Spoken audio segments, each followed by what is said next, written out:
Eternal thirst. Art 5. Within weeks, the ones she had bitten began to change. Their skin grew pale, their eyes sharpened, and their thirst became relentless. They were no longer human, and they knew exactly whose fault it was. "You did this to us," one hissed, his voice shaking with rage. "We never asked for this curse." Another spat, the glint of her fangs catching the dim light.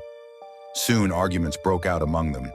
Accusations, threats, even small fights in the darkness. Some wanted to embrace their new power. Others wanted nothing more than to be human again. Shine stood before them, her voice cold but steady.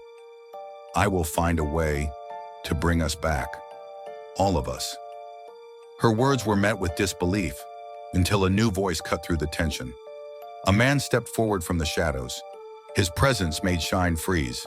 It was someone she once knew, someone she once trusted. "You think this can be undone?" he said, his tone laced with contempt.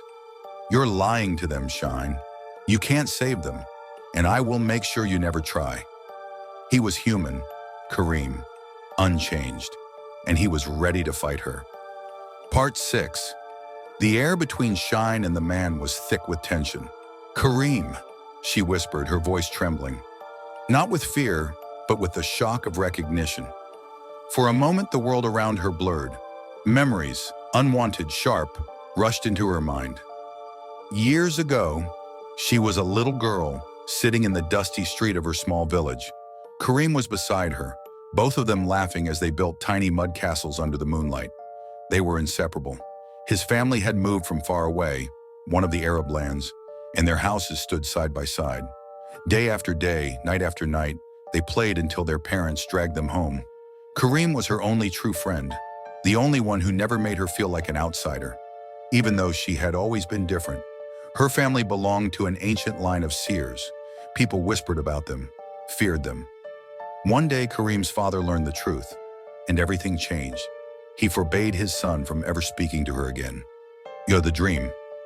One night, she saw it, clearer than daylight. Kareem, older, standing over her, with a blade. She felt the pain, the cold, the end. Terrified, she ran to warn him. But when she knocked on his door, it was his father who answered. His eyes burned with contempt.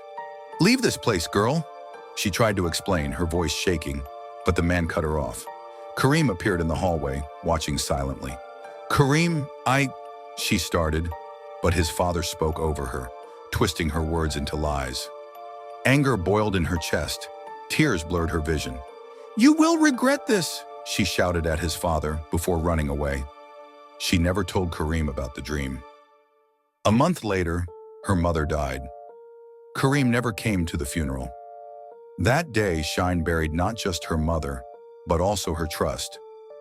Now, standing in the present, facing him after all these years, she felt a mix of rage and sorrow.